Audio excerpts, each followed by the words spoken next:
அனைவருக்கும் வணக்கம். Thiyagadurgam Senthil Murugan driving school.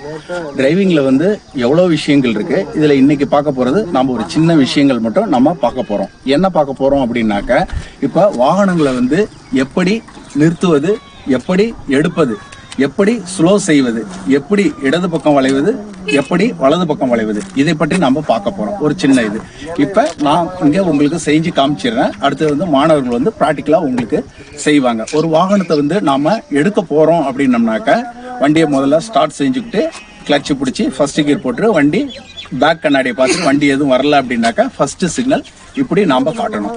இப்போ நம்ம வண்டியை எடுக்க போகிறோம் அப்படின்றது அர்த்தம். அப்புறம் எடுத்துட்டு ஸ்பீடாக போயிட்டே இருக்கிறப்ப வண்டி வந்து ஸ்லோ பண்ணுற ஒரு சூழ்நிலை வருது. அப்போ நம்ம என்ன பண்ணணும் அப்படின்னம்னாக்கா, வாகனத்தை ஸ்லோ செய்யும் பொழுது நம் வாகனத்துக்கு மட்டும்தான் நம்ம சிக்னல் செஞ்சுக்கணும். அப்போ ஸ்லோ பண்ணால் அப் டவுன் பண்ணணும்.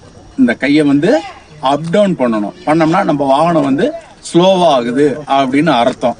அடுத்தது வந்து நம்ம வாகனத்தை வந்து நிறுத்த போகிறோம் அப்படின்னாக்கா, வண்டியை வந்து ஸ்லோ பண்ணிவிட்டு இப்படி எல் பண்டில் இப்படி காமிச்சிங்க அப்படின்னாக்கா இந்த வாகனத்தை வந்து நீங்கள் நிறுத்த போகிறீங்க அப்படின்றது அர்த்தம். அடுத்தது இன்னும் 2 விதமான சிக்னல் இருக்குது. ஒன்று வந்து லெஃப்ட் சைட் போகணும், ஒன்று வந்து ரைட் சைட் போகணும். லெஃப்ட் சைட் போகணும் அப்படின்னம்னா நீங்கள் இந்த கையை இப்படி வெளியில் இது பண்ணி இப்படி டேர்ன் பண்ணிங்கனாக்கா லெஃப்ட் போகிறீங்க அப்படின்னு அர்த்தம்.